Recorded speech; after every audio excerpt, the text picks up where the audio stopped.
Tik, thank you for joining me once again on the podcast. It's so nice to have you here and have this conversation with you. Well, it's an honor to be here again, and a privilege and a pleasure to talk with you. And I understand that this is an extra special episode for you. This is an extra special episode for me. I think that many who are listening to this will find this surprising, but I would like to announce that this is the final episode of Equestrian Voices. Tik, it's really special to have you on this episode because you, for so many reasons. First of all, you're my friend. Second of all, you were the second guest that I ever had on this episode. You've been on the podcast more frequently than anyone else. I feel like I almost battled the temptation to have you on even more than I did, because every topic I would think of, I'd be like, oh, I should ask Tik about this. But also because you have been such a big cheerleader of not just the podcast, but also of, people investing in their education with horses and becoming more curious and becoming really avid learners. The second episode that we did on the podcast was called Practical Rider Meet Natural Horseman.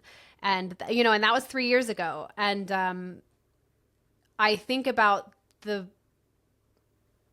progress that has been made, even in those 3 years, of more and more riders who had never done some of this work that, you and I talk about, some of the more natural horsemanship type work, play, which is what we're going to talk about today, incorporating that into their training. There's been so much progress made in just those 3 years. And I think that you've contributed hugely to that. So anyway, it's very special for me to get to say goodbye to this podcast with you on it. Well, I think I'm going to cry a little bit. I think it's really sad. I think you've done an amazing job. I think it's one of the best podcasts out there. I think you've found a really nice balance between getting experts on this show without shoving stuff down people's throats, like a really nice a balance that doesn't sort of polarize the horse world by saying this is the way you have to do it, or you have to do it this way, or I hate it how this other person does it, but finding neutral voices that are open-minded and are trying to suggest how to do things, or trying to inspire how to do things rather than telling people how to do things. Thank you. I appreciate that. This community has been an incredible community of people. I think one of the things that a friend who is not in the horse space, and she's not in media, but she said to me when I was kind of first starting the podcast, and I had worked on other podcasts and other media companies before, but she said to me, do you worry that people will be mean? Because it's the internet and people can be mean. And I honestly have to say that has not been the case really at all. In the 3 years that we've done this podcast, the community is just so amazing, so positive, so engaged. I will really have a hard time saying goodbye to that. And, I want to say that, me stepping away from doing the show and from my role at Noel Floyd, it's for my family. I'm not moving into anything right away. The impetus of this is that in this particular moment, my kids need more of me and I need more of them, honestly. So I think that, this is a temporary step for me in my career and for me in my life. And it is painful for me to let go of the community that has rallied behind this show. I'm so proud of what we've done. Not just the listens and the awards, which has been amazing. And it's so nice to get recognition for the work that you do, of course, but mostly because of the emails and the comments that we get that are people just saying, this opened up my eyes to something that I hadn't thought before, or this debunked this misconception that I had always had, or, this made me feel hopeful. And I really needed that because I'm really in a rut with my life or with my horse or whatever the case may be. So, it feels like it's like a rock sitting in my chest to even say these words. It's so difficult for me to say goodbye to this show. I've loved doing it. And I know that I'm not done podcasting forever. It's just for right now. So I think that, while this show is ending, I really hope that, Tik, I hope you and I can work on some projects again in the future. I would love that. But I'm really proud of this show and what we've been able to accomplish in a little over 3 years. Well, I think you have every reason to be proud of it. I think I'm proud of the show just knowing you and being a part of it. I've got a question, a curiosity. Do you think, I know when your mind is on the show, you're aware of what's going on and you're curious and you always have these ideas. Do you think that'll be, as you go to spend some more time with your family, you think that'll be something easy to shut off? Or do you think you'll have in the back of your mind still all these little creative ideas or plans or concepts to think through? I think that the thing that has and will continue to spark these curiosities is really actually quite rooted in my life here on my farm. I have horses here on my farm. I have, a lifetime, of course, of riding and being involved in horses. I hope that I can actually spend more time riding and spending some time with my horses and doing the groundwork. And I have an aging horse that I'm hoping to really be able to support as he, gets up there in years. I have a horse with a chronic condition that I'm looking forward to kind of delving into learning a little bit more about that condition. And so I think that probably answers your question a little bit, that I think that those curiosities are very fueled by the fact that I have a mind that never shuts up ever.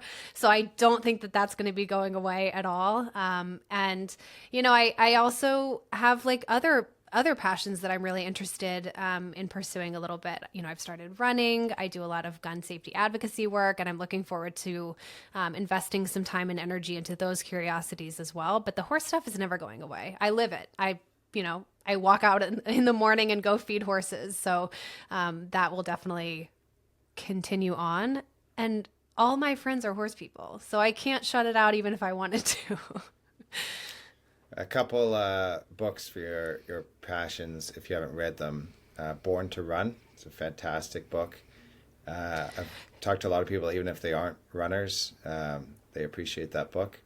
And then there's Stephen King is known as a fiction writer, but he has written a few nonfiction things. And one of them that's, I think, also available as an audiobook that he reads is sort of a short, I guess you could call it essay about his take on gun control. What? He's from my town? No way. Yes.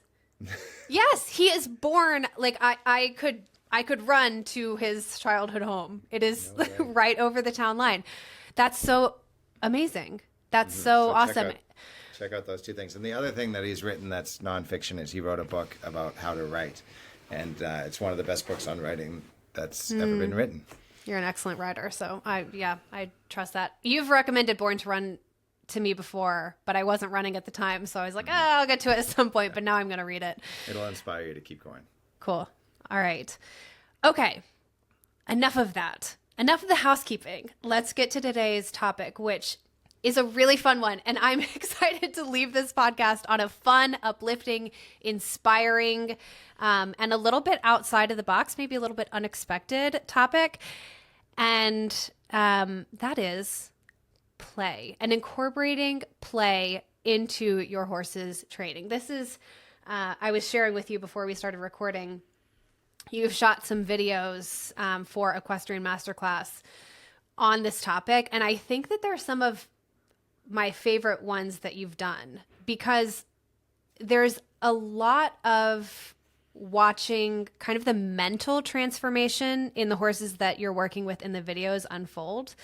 And Sally, the Equestrian Masterclass producer, was sharing with me that she got like really choked up a number of times watching these horses, just watching something in their brains unlock. You know, so often when we're riding, we're thinking about like the physical transformation. How can I get my horse's top line strong? How can I make them rounder? How can I make them jump, you know, with more scope, more bascule, blah, blah, blah. But to see them start to have fun in their training and like turn on is so, so, so cool. So let's start here. This might be a really new concept for folks that are listening, and, you know, maybe play isn't something that we always naturally incorporate into horse training. What is play when it comes to horses and horse training in your mind? Well, I'm going to start, just to answer that question, I'm going to back up a little bit, and I'm going to say Sally, who produced that episode, was fantastic to work with. One of the conversations we had at the very beginning was that she wanted to create some content that was shorter, you know, some stuff that was, you know, easier to access and listen to in a shorter time frame, like a few minutes or 5 minutes or 10 minutes sort of at the most.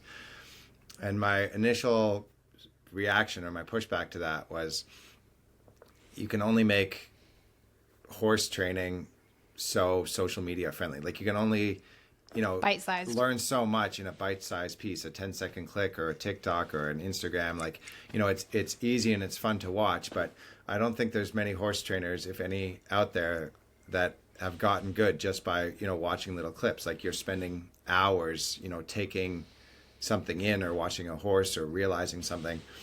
And at first, I don't know if she really understood that, but she definitely did by the end. And I think she was trying to create sort of these 10-minute videos, and at the end she said, you know, like, my favorite one was 50 minutes long, and she was not looking for that to occur at all. Like, you know, it's sort of like a scientist that has a hypothesis and they end up realizing at the end it's the opposite of what they thought. And so that was interesting to be able to share that and see her reaction. That was really actually special going through that with Sally. And I think that's the first thing about play is, if somebody thinks they're going to be getting into it for something faster to happen with their horse or to make a quicker change, is that's not what this is all about. You know, it's about, you know, all the things that we sort of know, but we have to remind ourselves, which is about thoughtfulness. It's about being present. It's about, you know, stillness in a way. And I think there's many kinds of play, you know, like even with a person, you can have kids that are rambunctious and playing like puppies, like a little out of control. You can have a more organized discipline play like high school sports or professional sports. And you can also have a kind of play that is very quiet and concentrated and almost frowning. Like we say, we play chess. You know, it's like trying to figure out a puzzle or a riddle. And I think the same thing can occur with horses. Is I think you can have different kinds of play. And what's nice is if you have a person and a horse that appreciate the same kind of play, but that's not always the case. Sometimes if you look at two-year-old horses running around rambunctiously biting and kicking, like that's the kind of play they want. And then if you take like a 60-year-old retired gentleman that just wants to go on a trail ride and have a quiet kind of play, like it's not the right, they're both looking for different kinds of play basically. Yeah.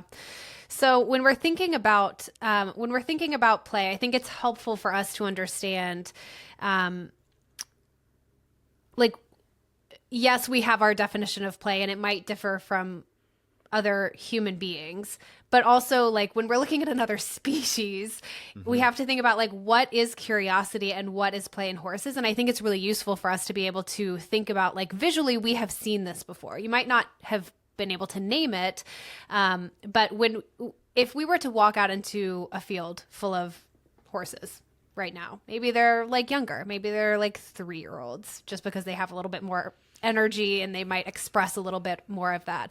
What are some of those behaviors that you can see horses in a totally unregulated, unmanufactured setting that are playful, even if maybe they don't look playful, or we don't recognize them as like play or curiosity, because then we can start to recognize, okay, this is maybe a little bit what I want to stoke in these situations that I manufacture. You know, and even for an experienced horse person, there can be a lot of nuance and discussion around that. You know, you can almost start by saying, what are you not looking for? What you're not looking for is anxiety. You know, things like tense neck, things like the horse moving erratically, the horse spooking, the horse with its head high in the air. You know, one of the things we see sometimes with a horse going cross country, or a horse that's running around in a field, and somebody says to me, "Oh, that horse is really excited," and I'm thinking, no, like that horse is really anxious. That horse is really nervous. Okay. And so that line between a horse that's anxious and a horse that's exuberant, like where it's coming from a more playful place, that middle ground is where people often use the word excited.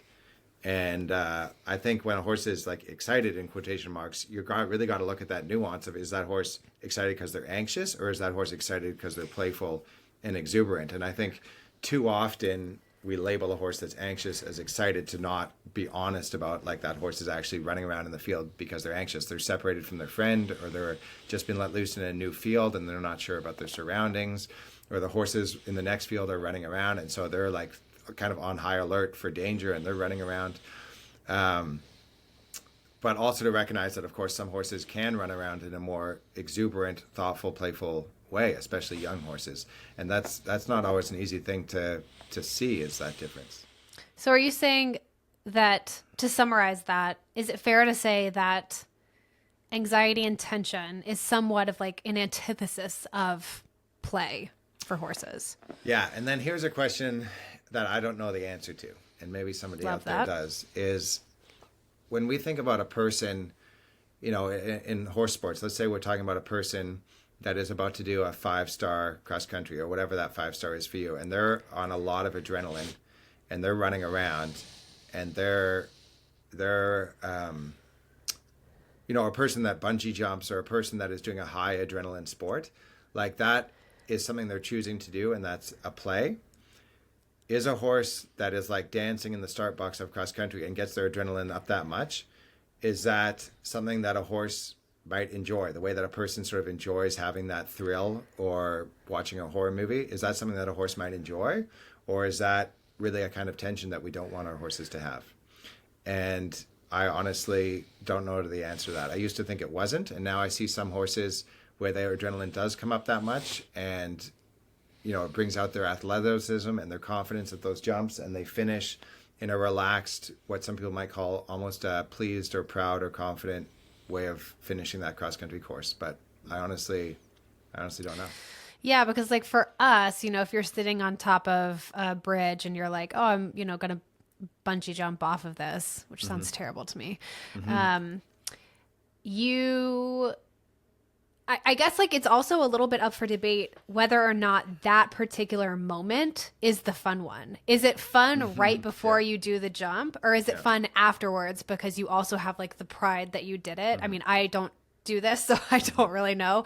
But I think that I don't know if there's that many like top level athletes that would say like the moment right before a really high pressure scenario is fun. And the other thing too is like, you know, that is like, you know what the larger picture is. So like, you know that like, okay, I just have to get through this like moment of tension. And then after I bungee jump, I know it's over and I know it's safe. But the horse doesn't know whether they're going to live or die, basically. Through and also that. you know the picture, so you're choosing to do it. When the horse has that level of adrenaline, like if you're going into the start box, and I've got a horse that does that right now, so that's something that I think about all the time, is he gets a lot of adrenaline up. And if I were to say, this is your choice, and just let the reins go, like he would run back to the barn. You know, like he would not choose to stay there and go out the start box. Like he would go, if I just let the reins go, like he would take off. And so I think that's something, when we don't know the answers to these questions, and anybody that says they know the answer, we don't know the answer. Like these are things in the horse's mind. We're nobody knows for sure what somebody else is thinking, much less another animal. But I think the more we don't know, the more we're not able to, the more there's these ethical questions, the more important it is to talk about it and to have to basically treat it with respect, and not laugh it off or just say confidently you know the answer, but to treat that question with respect. Horses like that, like the horse that you were just describing, where if you were to give him a choice, he would probably peace out and run back to the barn. It begs the question, is there then a responsibility of the human, the rider, the trainer, to then find other times in that horse's life to incorporate play? It's like even more important to incorporate play into other times of that horse's life, so that there is some sort of balance there. Yeah, and I think one of the biggest things that we want, the reason for that, one of the biggest things that we want play to give horses and to give our relationship with horses is an understanding of how that play operates, how that play works. Whether it's like sort of a play with that has like official rules, like if you think about somebody that plays football, if the rules are the same, you can have fun. If they keep changing the rules on you, like it's a little less fun, right? But even when, if you watch two young animals play, like two puppies, they have a way of, even if one animal is stronger or bigger or more dominant, of sort of alternating in a way who wins, if those are, socially adept puppies. And that's pretty common, that even with two puppies, that one could maybe severely injure the other, there's they're born or they quickly learn almost these rules of play. Yeah. Okay. That is very true. And that's very interesting, because I was wondering as you were speaking, like how much is the fun of play tied to whether or not you think you can succeed or not. And so that alternating of, I'm going to take a turn and then you're going to take a turn and I'll let you win and then I'll win. That is part of the exchange that makes it maybe rewarding. So that. Well, let me just interrupt for a second. Yeah, tell you please. A way that we don't, the way that the play and the training, to be aware of how these things work with horses. So, for example, I know a person, I'm not going to mention any names or anything, but a person that had a 2-year-old colt, and this was a very confident, very athletic, very full of life colt, and he didn't have a lot of, he was in a field that I think he was just with his mare or maybe one old gelding or something, and he didn't have a lot of ways to express his own, athleticism and temperament at that age. And what he would do is he would come up to the fence line, and this person had the idea that they would go spend time with this horse to bond. And so the horse would play a little, would bond a little bit, and then the horse would go to nip at the person. And the person was like, well, I don't want my horse to learn to nip. So I went and nipped back at the horse to teach him not to. And then the horse nipped at me again, and so I would nip back at them harder. And then the horse Joke's nipped on at you, me bud. again, and I would nip back at the horse harder. And I'm listening to this person who's like trying to train this horse to stop nipping, and I'm just thinking like, that horse was having a ball. Yeah, you're literally training this horse through play to nip at people. Yep. That's hilarious. One of the things that is one of the quotes that I had written down that you had said in that filmed session that you did for Equestrian Masterclass was, you said, we want to get to the place where I don't feel like I'm making my horse do something, but it's something that we're doing together. And then you said, if my horse wins, I win. If I win, my horse wins. But if one of us loses, we both lose. Talk to me about what that means. Yeah, so I really, it's an idea that I've had for a while. And I guess I first had that reaction a long time ago without a way to explain it, just of the emotional reaction I had to when people would talk about getting into a thing with a horse and they want to win. People say only pick a fight you can win, or the horse is trying to do this, and I didn't want to let them win on that, and I couldn't really verbalize it. But what I was realizing is that we want to have a partnership with this horse, and the partnership you want to have is as a cooperative one. And one of the best sort of ways to compare it to would be a couple that is dancing, and almost inevitably, depending on the kind of dance, like say you're doing ballroom dancing, you have one person leading. And like if I'm dancing with my wife, Sinead, I'm leading and she's following. But that doesn't mean that I'm winning and she's losing. And it doesn't mean that I'm like making her be out there. Like, we're doing it together. I'm still leading, but we're doing it together. And then later on, I got introduced to a game called Portal, Portl, which is where you train other people through clicker training. And then I went to a chicken camp where we learned how to train chickens in Seattle. And these are all, set up the same way, that it's not you against the other person or you against the chicken. You're trying to teach that person or teach that chicken something. And if it's not adversarial at all. Like, if they get it, you're like a partnership and you both win. And if you're not able to teach it, like, you weren't a good enough teacher and you both lose. And what's so incredible, both in Portal and even when you train a chicken, which I didn't even realize was possible, is when the chicken understands something, in a very small way, you see that same look in the chicken's eye as you would see when a horse gets something or a person gets something. The eye changes a little bit and they go like, oh, like, I understand this. This is what I need to do. And it's just the most incredible feeling. I have a lot of questions about training chickens because I have a terrible asshole rooster. But we'll save that for another time because my brain is just going 100 miles an hour about that. So let me just tell you about chickens. Did I tell you about chickens before? No. Okay, so I'll just give you the 30-second rundown on chickens. Okay. And we'll go back to play. So basically, the animals that we train most often are probably dogs, horses, and kids or other people, right? These are the three most common species of animals that I'm thinking that we train. The trouble is, well, not the trouble, the good thing or the trouble is that all three of those animals are usually smart enough and motivated enough to cover up for our mistakes. We do not have to be a perfect trainer to train most dogs, most kids, or most horses. They usually will figure it out despite not being good enough or perfect or, making all these mistakes. But chickens are not either smart enough or motivated enough to cover up our mistakes. And while they can't learn complicated things, they can learn some fairly basic things like touch this but not that, go through their tunnel, like dog agility type stuff. Go up and down the A-frame, stand on this perch, touch the red disc but not the blue disc. But it's more like a computer. Like, a computer doesn't do what you hope it does. A computer does what you program it to do, right? And so a chicken is a little bit more like that. Like, it's not going to do what you hope it to do. It's not going to be smart enough and motivated enough to cover for you. You got to literally be spot on with your timing and how you introduce stuff. That is amazing.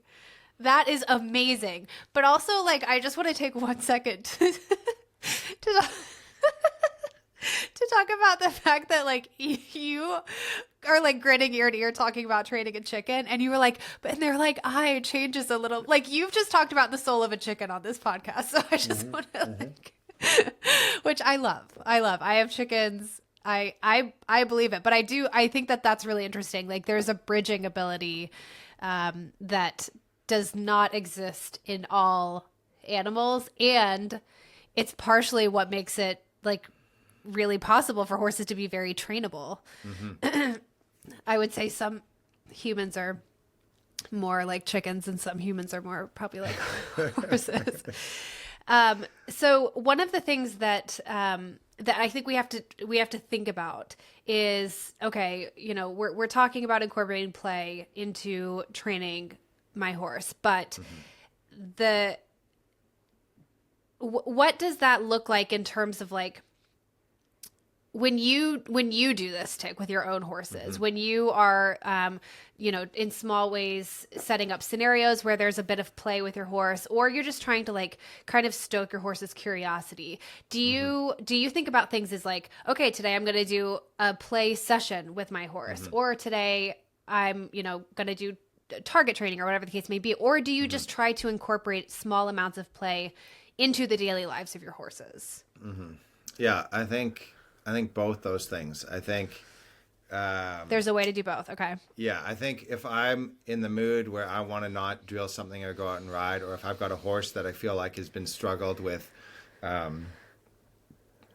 feeling overworked or a glazed look in their eye, or they haven't been having fun or they're anxious, I think I can make a specific day about play.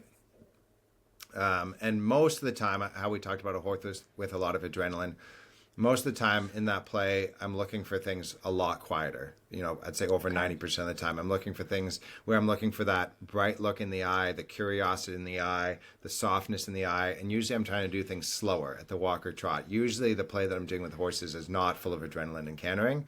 Sometimes it is, but usually not. Usually I'm looking to create some sort of puzzle for that horse to solve that involves a little thoughtfulness and a little curiosity in order to get through it. In terms of the day-to-day riding and handling of a horse, a lot of that comes to how you approach that. Are you approaching leading your horse? It's so easy to lead a horse thoughtlessly, like the way that you would drive a car. Once you've driven a car, you can just drive it without, you can do probably 2 or 3 other things at the same time, and you get from point A to point B, and you don't even remember the driving.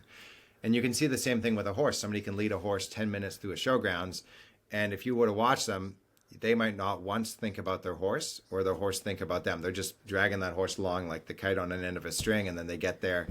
But if you treat those moments of like in an interaction, like can I lead the horse on the off side instead of the near side? Can I have the horse lead beside me or in front of me instead of dragging? Can I have the horse touch stuff on the way? Can I have the horse back through this gate instead of going forward through the gate?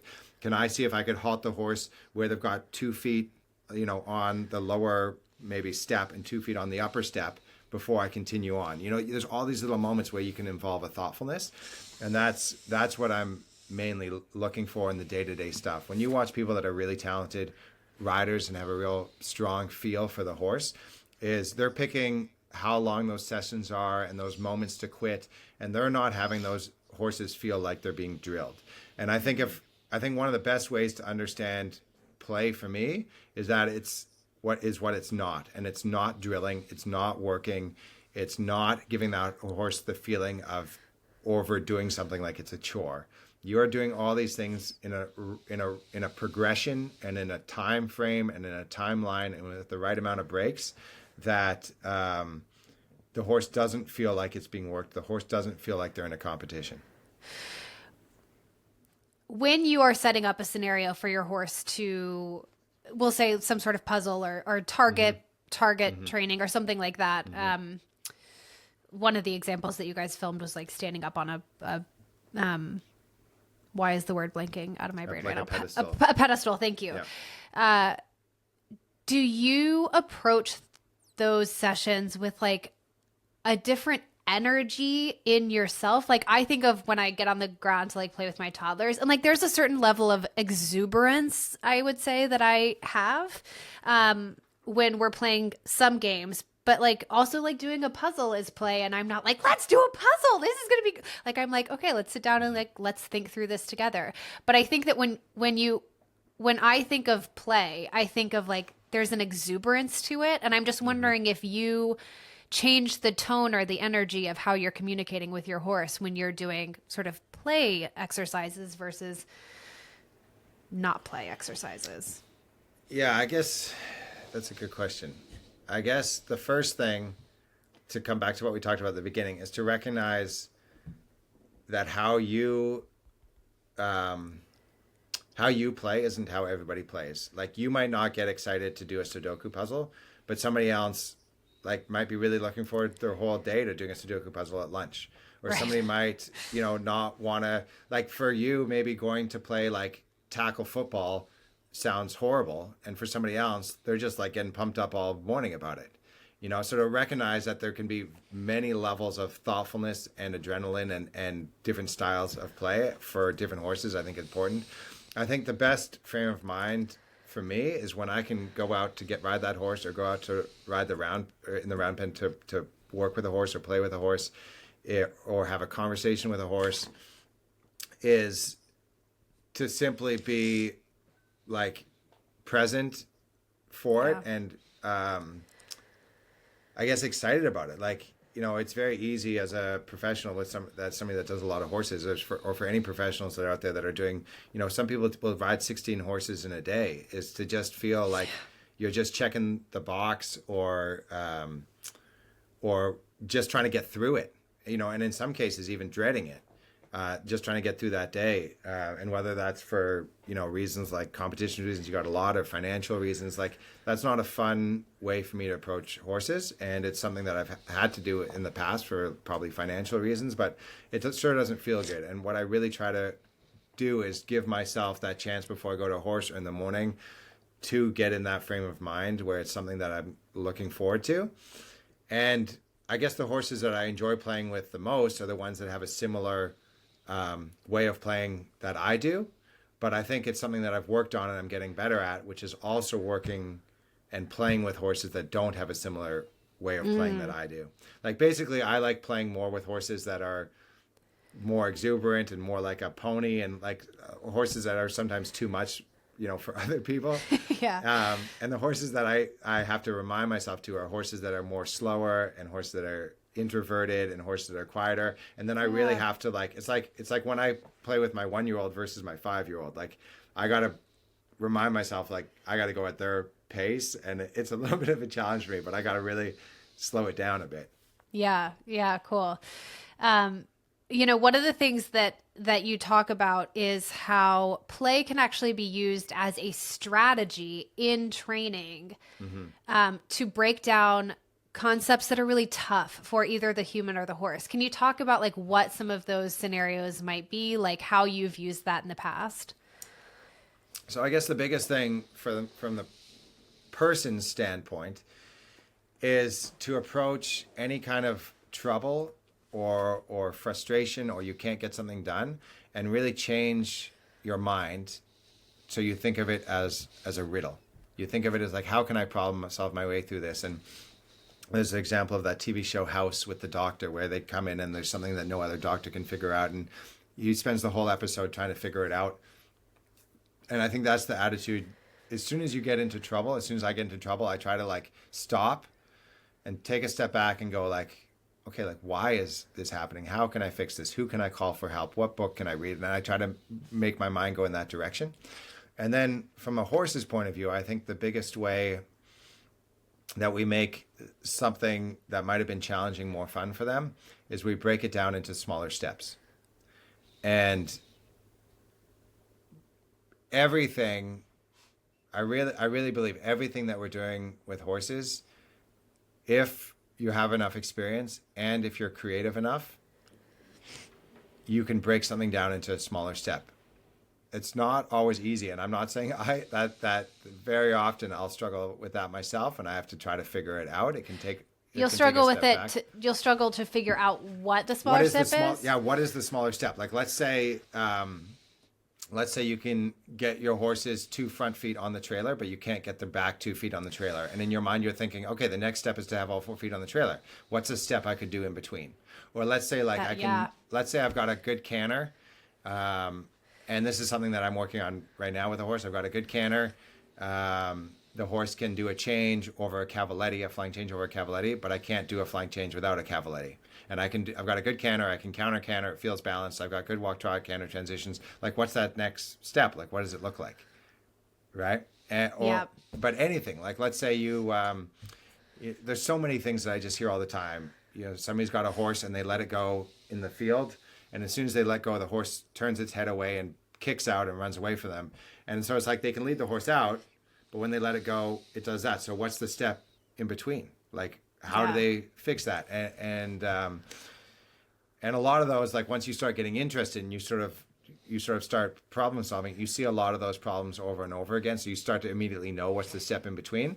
But the most interesting thing actually, for once you get curious about it, is when you encounter a problem you haven't seen before, and it really like makes you rock back, and you might be in front of like 50 people that are watching a clinic, and you just go like, let's just take a minute, or I might even have to think about this overnight, and let's see if we can think of what that step is in between, so we're not just fighting for that big step.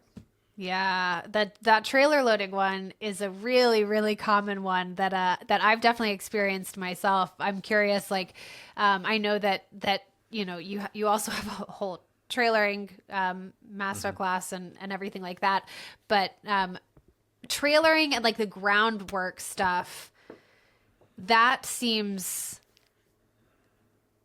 I don't know, that seems like okay, maybe there's more opportunity to incorporate play with things where there's not a rider on the horse's back. But do you also think about setting up play exercises when you're actually in the saddle? Yeah, for sure. Like what? I mean, there's things that are more obviously play. Like if I'm teaching a jumping clinic and somebody's having trouble with a horse that's anxious or a horse that's shut off, and they're like having trouble with a couple things like the jump or staying straight. One thing I might do is I might put a barrel at the end of the line and put a carrot on it. And I'll say, okay, here's the game. Like, let's see if you can stay straight and see if your horse can put their eye on that barrel and calmly come back, canter, trot, walk, halt, and then find the carrot on the barrel. I love and that. A lot of horses, a surprising number of horses are not curious enough to find like whatever even their favorite treat might be in their stall, like a peppermint or a carrot, to go and find that carrot on the barrel. And the person struggles a little bit, to let the reins go long, to let the horse relax gradually, and to let under saddle, let the horse's neck go out, and that horse's curiosity comes out as they try to explore around and find the carrot. One of the things that you talk about in your masterclass on play, and those segments that you had filmed, is the state of the horse is the most important thing. So you talk about the most important part of these exercises it doesn't matter if they're doing the thing or how long it takes them to do the thing. Yeah. It's their body language. You said you're building softness and you're building try. Talk to me about what we want to see in our horses' bodies. What are the moments that like we're looking to reward that aren't necessarily what we would reward normally in training, which is like, okay, you like made that incremental step towards the flying change or whatever the case may be.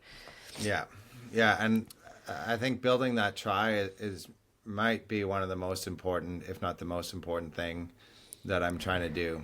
And sometimes I'm going to try to give you a few examples here, but sometimes even if I'm asking a horse to do something and they do the opposite of that, then I might still reward it. And an example might be like if I've asked a horse to trot around and I'm working on something in the trot, like leg yielding or shoulder in, and that horse has a tendency to be a little anxious all the time, and I go to start a leg yield, or I'm a few steps into a leg yield at the trot, and that horse in that moment, even though I'm asking for the leg yield, that horse just for some reason is ready to offer a breath and offer to walk. Yeah. I'm just going to take my leg right off and give that horse a rub and be like, thanks so much. Like, just take that walk and that breath, and we'll come back to the leg yield in a minute after you've had 60 seconds to just walk around. Because in that moment, their state they're being more is thoughtful. More important. Yes. Yeah. Okay. Yeah. There's an expression that Glenn Stewart, a colt starter that I worked with last fall, he said, and for the Canadians out there, he said, make sure you don't step over a toonie to pick up a loony. So it means don't step over like a dollar bill to pick up a quarter. Like don't miss the try of that horse to get something that's less important, right? Don't step over a toonie to pick up a loony. And another one, it's really good. There's a lot of examples of that. So like, let's say I'm working on the ground, and let's say with the pedestal example, I'm wanting the horse to stand on the pedestal with their front feet, and the horse is kind of going left and right, and I got a little pressure, and the horse had trouble concentrating. They were maybe distracted of something outside of the round pen, and then all of a sudden I see the horse, instead of like looking left and right, even though their attention doesn't go to the pedestal at all, they kind of look at me with a question in their mind. Like they look at me like, what do you want? Yeah. Even though they're not any closer to the pedestal. In fact, they're further away in that moment. I'm going to stop and just give them a rub, and I go like, thanks for checking in. Like, thanks for that try. I'll take that right there. An example that I might have given this in the class, but an example that I'll sometimes use for people, when they have trouble picturing what this looks like, is I'll say, let's say I've got 20 people that are watching a little clinic, then I'm trying to explain how to get the horse on the pedestal. And I'll say, okay, this is like a question for the horse. And I'll say, here's a question for you guys watching. The question is, what is the cubed root of 1,000? and maybe 1 out of the 20 people will raise their hand because they just immediately know, or they're math, majors or whatever. And then I'll say, okay, one of you knows, don't tell everybody else the answer. I'm going to try to talk you through this. And so I'll draw on the ground a square, and then I'll do 2 lines each direction. I'll say, okay, this is 3 this way and 3 this way, and 3 times 3 is 9. And then I'll bring my hand up from the ground, and I'll say, if we bring it 3 up, now we change something 2-dimensional into something 3-dimensional. 3 times 3 is 9. 3 times 9 is 27. So the cubed root of 27 is 3. And then I'll say, okay, now who knows the cubed root of 1,000? And now maybe 1 or 2 more people. So now maybe we got 3 people out of 20 raise their hand.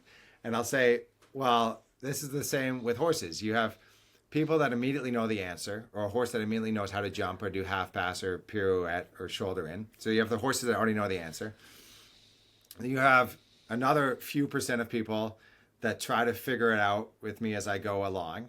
And then you have the vast majority of horses and people, which as soon as I mention a math problem, like some of the people listening, they just stop listening and they just completely blank out until I tell them They rip the up their answer. clinic tickets and And then I say, okay, the cubed root of 1,000 is 10, because 10 times 10 is 100, and 10 times 100 is 1,000. But like for the whole time I was explaining that, 90% of people just don't listen to a word that I'm saying. And so to me, it doesn't matter if the horse knows the answer or not. What I want to create in that horse is the horse that is going to try to follow along with me and go, okay, this person's trying to explain something. How can I make this puzzle and make this interesting? Now, the way that I do it, the way that you do that for people, the way that you get people good at math, and the way that you get horses more thoughtful, is you have an instructor that is interesting enough and can read their audience and their horse well enough that they give them they explain it well enough, and they give them lots of little chances to feel successful. And that's how you build their try. That's literally, and people say you can't build try in a horse. I totally disagree with it. I think you can absolutely build try in a horse. Some horses, it might take longer than others, just like some kids, it might take longer than others. And everybody maybe has a potential they can reach, but you can absolutely build it. And the way you build it is you make them feel successful. You have lots of small things, and you build up their confidence to keep trying and keep trying and keep trying. Damn, that's so good. This is the thing, though, like what we're talking about, which is incorporating play into your horse's training.